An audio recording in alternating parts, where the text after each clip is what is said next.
Hey guys, it's Micah, and today I'll be telling you about the beat repeat audio effect in Ableton Live. So in Ableton Live, under audio effects, go to beat repeat. You can also use this search bar over here and then drag it down into your device rack or simply drag it onto your track. Now I'm going to bypass it, and this is my drum loop. And with beat repeat,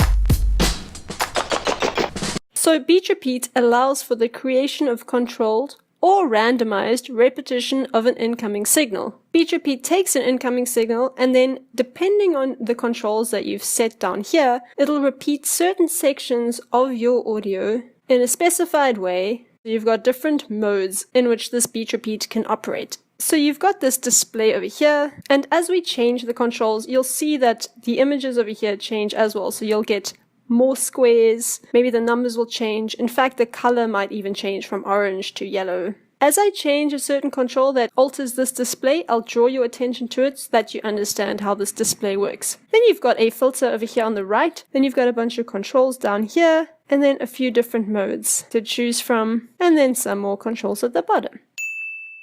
So starting with interval. This interval control defines how often beat repeat captures new material and begins repeating it. So I've chosen 1 bar, which means every single bar in my audio loop here, this beat repeat is going to do something. What it's going to do will be determined by these other controls, but the interval control just determines how often this happens.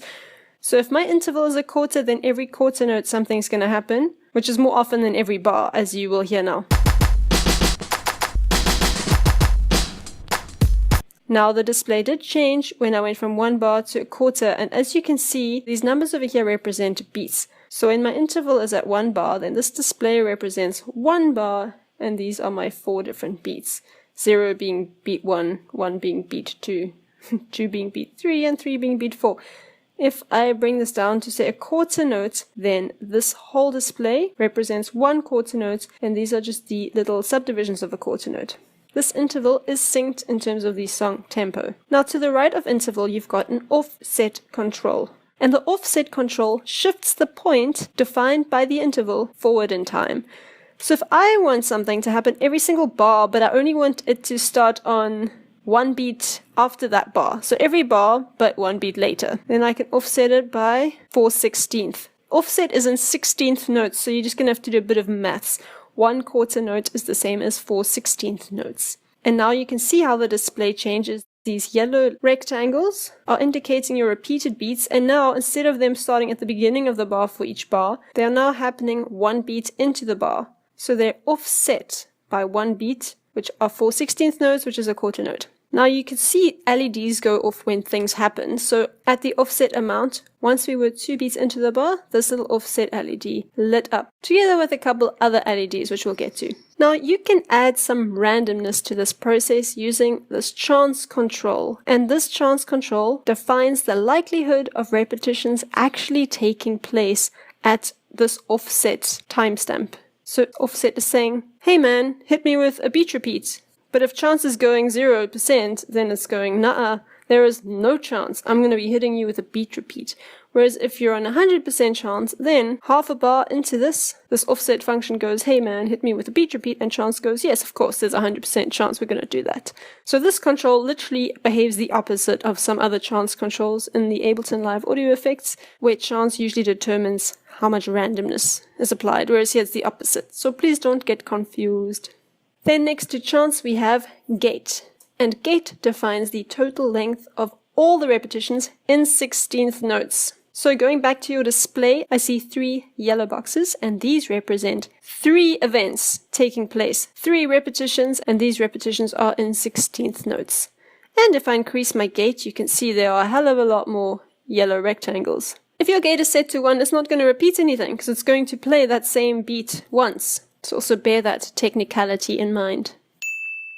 Now there is a repeat button in between these 2 controls, and when you activate this repeat button, then all of the above controls are going to be bypassed, and it's just going to repeat until you deactivate it again. Now you may have noticed that Ableton Live is remembering where in the audio sample you are. So you can hit repeat at any given time, and when you stop hitting repeat, it's going to keep going to where the sample would have been had you not pushed repeat So basically the audio sample keeps going and keeps counting even if you're activating repeat.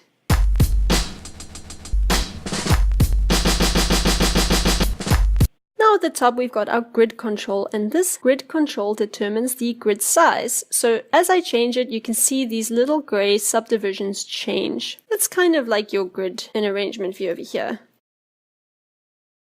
But now, the grid isn't only changing your display and its subdivisions, but it's also changing the duration of repeated notes. So if your grid is something like a quarter note, then only quarter notes are going to be repeated. Which doesn't quite have the same effect as a smaller note value being repeated. Below a grid, you can set whether you want no triplet active or whether you are happy to have triplets as well. So when no triplet was activated, it kind of rounded down the triplet.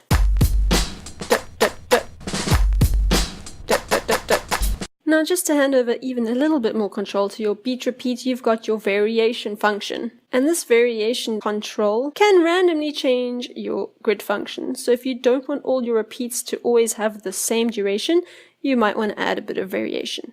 So if I've got it back at 16th notes and I add a variation, say quite a high value, then the grid fluctuates considerably around this grid value. But at a smaller variation, the grid won't vary as much.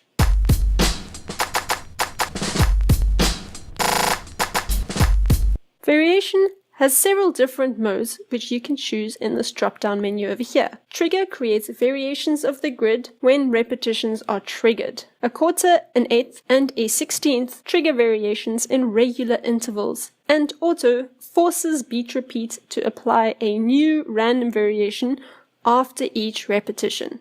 So this will result in the most complex form of grid variation in beat repeat, especially if you're also allowing for triplets. Now, and this is a function that I quite like on the beat repeat. Beat repeat's repetitions can be pitched down. So if I do my pitch over here, -5 semitones, then over the course of my repeats, it's going to pitch everything down.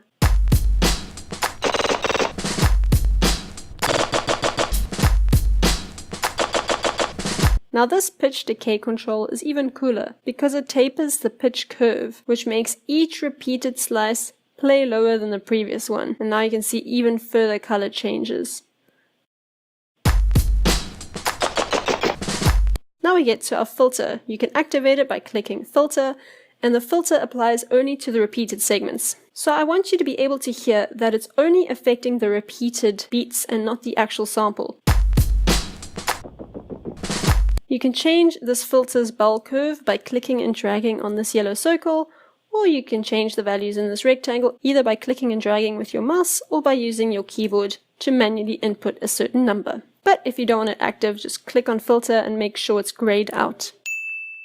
Now we get to our 3 modes: mix, insert, and gate mode. Mix allows the original signal to pass through the device and have repetitions added to it. With insert, you hear the original audio sample unless or until there are repeated beats. In that case, you'll only hear the repeated beats. And in gate, you only hear the repetitions and not the original audio sample. And then at the bottom, we've got volume and decay. Volume sets the output level of this device, and the volume only applies to the repeated beats. It's not going to increase or decrease the volume of your original sample. As you change the volume, you can see that these rectangles inside that represent your repeated beats get smaller at lower volumes and bigger at higher volumes. And then you've got your decay control, which creates gradually fading repetitions. So if I'm only in gate mode, you'll be able to hear it a bit better. Adding a decay, you can see in the display how the sizes slowly get smaller. And of course, the beat repeat isn't only useful for beats. You can use it to create vocal chops or add a remix type effect if you want to do like a bootleg type of remix.